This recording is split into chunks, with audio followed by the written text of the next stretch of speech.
Chez Odigo, on parle tous les jours d'expérience client, mais surtout de son importance dans le succès des entreprises. C'est pourquoi l'idée d'un podcast autour de ce sujet est née. Avec CX Voices, Odigo vous propose un autre regard sur l'expérience client. Comment ? En proposant non pas une seule voix, mais différents points de vue provenant à la fois des consommateurs, des porte-paroles de marques et d'experts.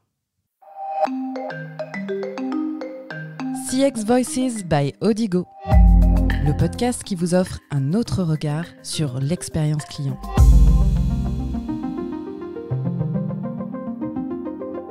Bonjour et bienvenue sur CX Voices, le podcast d'Odigo qui vous offre un autre regard sur l'expérience client. Je suis Claire Morel et pour cette première saison, je vous propose de parler des émotions. Quand on vit une expérience en tant que client, il nous arrive d'être joyeux ou même surpris, mais aussi agacé, voire en colère. En quoi ces émotions peuvent réellement faire la différence et nous faire préférer telle ou telle marque ? C'est ce dont on va parler avec Célia Staub, directeur relations clients chez Kering, et Laurence Baudy, spécialiste en expérience client et designer de service. Mais avant cela, petite question. Vous est-il déjà arrivé de vivre une situation quasi ubuesque quand il vous a fallu faire installer Internet dans votre nouveau domicile ? Pour ma part, oui. On m'a même suggéré un jour de perforer le parquet de mon salon pour laisser passer des câbles. Dans le cas de Cécile, c'est carrément le jardin qu'il fallait retourner. On écoute son témoignage.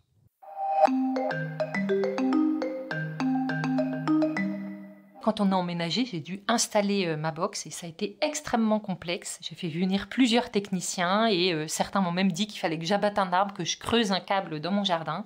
C'était vraiment une situation quasi inextricable. Donc il y a un troisième technicien qui est venu. Il se trouve que je n'étais pas là ce jour-là. C'était ma belle-mère avec mes filles qui étaient là pour l'accueillir. Et bon, quand il m'a appelée, elle n'était pas là à la maison. Et il a vraiment accepté d'attendre 15 minutes. Il me les a même décrits arriver dans la rue.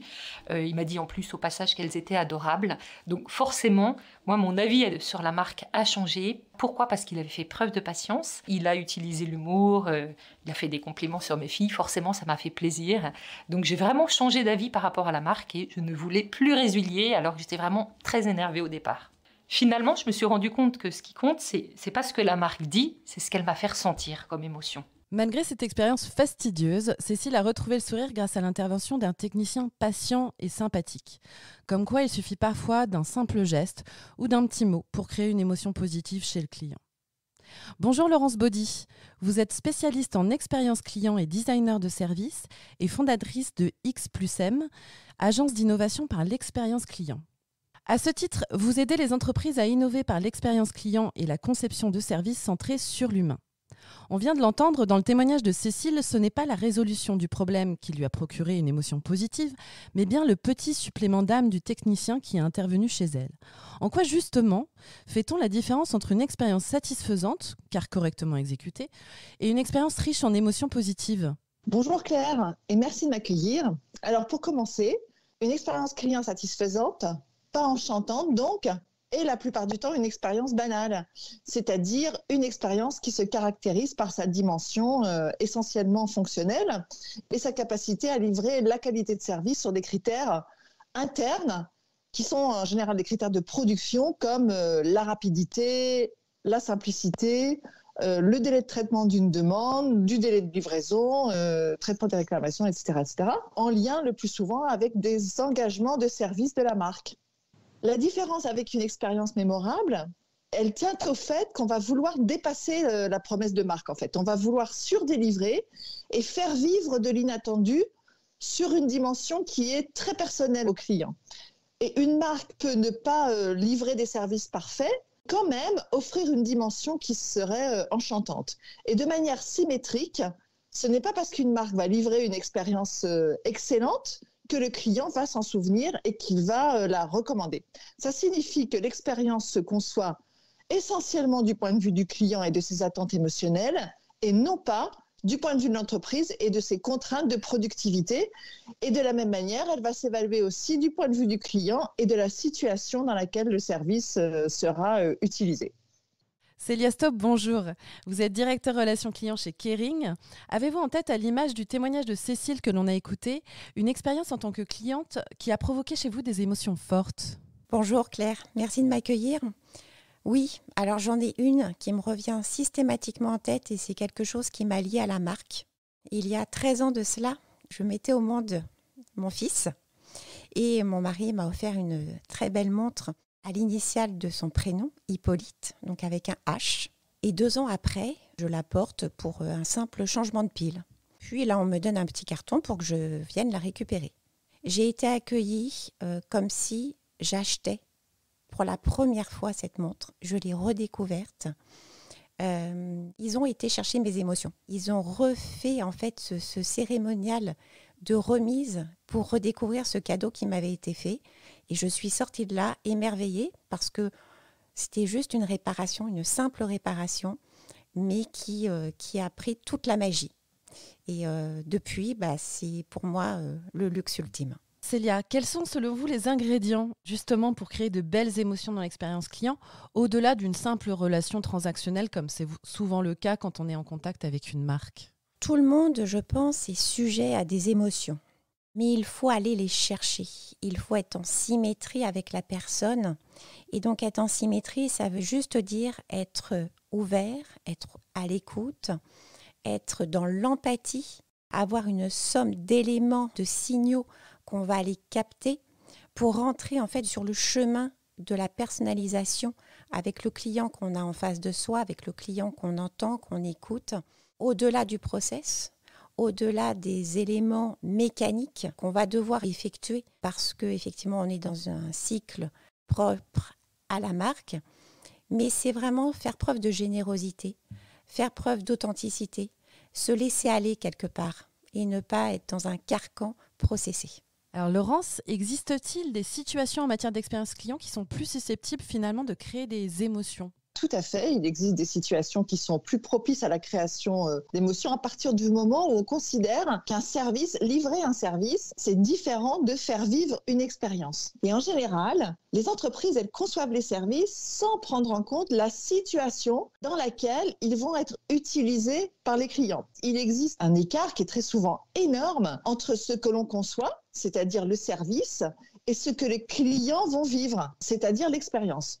Quand on parle d'expérience et de conception d'expérience, ce dont on parle en fait, c'est de scénarisation. Ça vient du monde du théâtre, dont la théorie de l'expérience à la base s'inspire, avec une notion qui est super importante et qui n'existe pas dans la création de services, qui est la notion de avant, pendant, après. Une expérience est conçue et designée comme une succession d'étapes dans un continuum qui est un continuum temporel, le fameux parcours client. Il y a toujours le premier moment qui est le début de l'expérience, qui est un moment clé, qui doit être source d'émotion. Il y a ce qu'on appelle des pics, c'est-à-dire on va concevoir un arc dramatique et donc faire figurer les pics émotionnels et la fin de l'expérience. Et ce sont ces moments clés qui vont être source d'émotion. Malheureusement, les modèles transactionnels qui sont liés à un achat ne considère pas la vie après l'achat. Et Célia, tout à l'heure, vient de parler de son expérience de remplacement de piles. Eh bien, très souvent, ces moments-là sont effacés, n'existent pas, parce qu'on considère qu'une fois que le produit est acheté, il ne peut rien se passer. Or, comme on ne s'y attend pas à vivre une expérience enchantante en lien avec le remplacement d'une pile, eh bien, ces moments-là, ils sont très souvent négligés. Alors, on peut citer l'expérience de remboursement, l'expérience de SAV, etc. Je vais vous citer un autre exemple, qui est un exemple client. En 2013, nous avons accompagné Cofidis, que vous connaissez bien, donc sur la conception d'expériences signature. Et ils ont conçu comme cela des moments clés à l'intérieur du parcours client et une expérience qui était particulièrement intéressante parce qu'elle est totalement inexistante de ce type de parcours, c'est la célébration de la fin du crédit. En général, la dernière échéance passe inaperçue. Alors que le client a fait des efforts de remboursement pendant des années, eh bien là, ils ont conçu, donc chez Cofidis, une expérience de célébration de la fin du crédit où le conseiller appelait le client ou le remerciait avec une carte manuscrite. La gratitude, c'est un sentiment que l'entreprise va exprimer pour remercier le client. Et ce faisant, il va intégrer cette étape dans un parcours relationnel qui va être élargi à la compréhension et la prise en compte des moments de vie des clients. Célia, au quotidien, les équipes qui s'occupent des clients sont confrontées à de nombreuses situations et émotions exprimées par les clients. Comment les sensibilisez-vous à l'importance de ces émotions et à leur rôle dans ce contexte ? Pour exprimer une émotion, il faut être capable de savoir de quoi on parle et souvent de les ressentir. Donc on a ciblé en fait des micro-formations, des micro-moments pour faire comprendre à nos conseillers ce moment d'émotion. Ça va passer par des petits jeux de rôle tout simples. Si on prend par exemple une compagnie aérienne, on va prendre 2 personnes, une personne qui a acheté son billet en classe business et puis une autre qui a acheté son billet en classe éco. Les 2 vont demander un verre d'eau. Est-ce que vraiment on doit faire une différence dans la façon dont on va offrir ce verre d'eau ? La réponse est non. La réponse est non et c'est justement là le moment d'émotion, le moment d'avoir de la générosité, d'aller juste exprimer un sourire, de la gratitude, de la considération en fait pour la personne qu'on a en face de soi. Et pour moi, l'émotion, elle est là. Alors, dans le témoignage de Cécile que l'on a entendu tout à l'heure, on se rend compte que ce sont finalement des petites attentions qui ont transformé sa vision de la marque. Avez-vous un exemple de choses simples mais significatives qui ont ce même effet au sein d'une des marques de Kering ? Alors oui, des petites attentions, on essaye d'en parsemer en fait sur tout le parcours client. Que ce soit effectivement une écoute vraiment active et pleine d'empathie.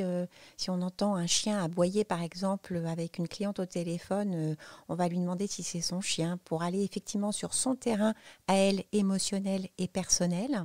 Si c'est pendant une relation et donc une relation transactionnelle, ça va être rappeler en fait cette cliente quelques jours après pour la féliciter en fait de son achat, pour savoir si tout s'est bien passé, si elle a envie de découvrir d'autres choses dans l'histoire qui va la lier avec son produit.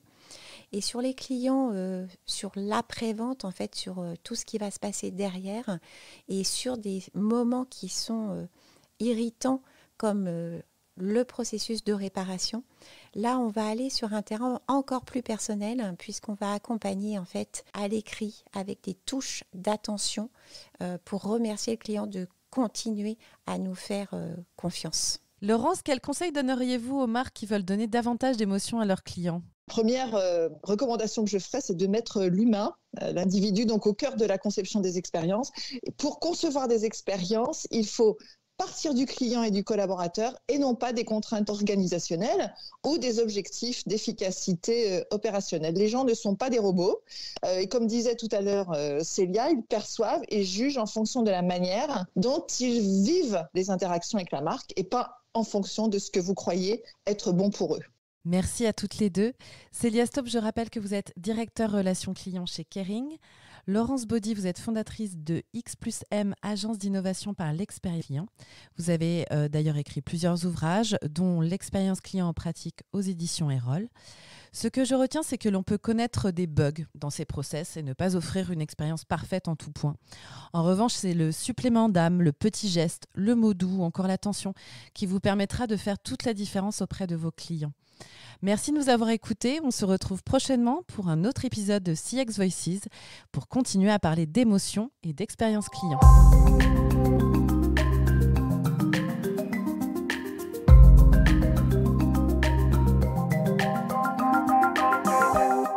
Customer Experience Voices.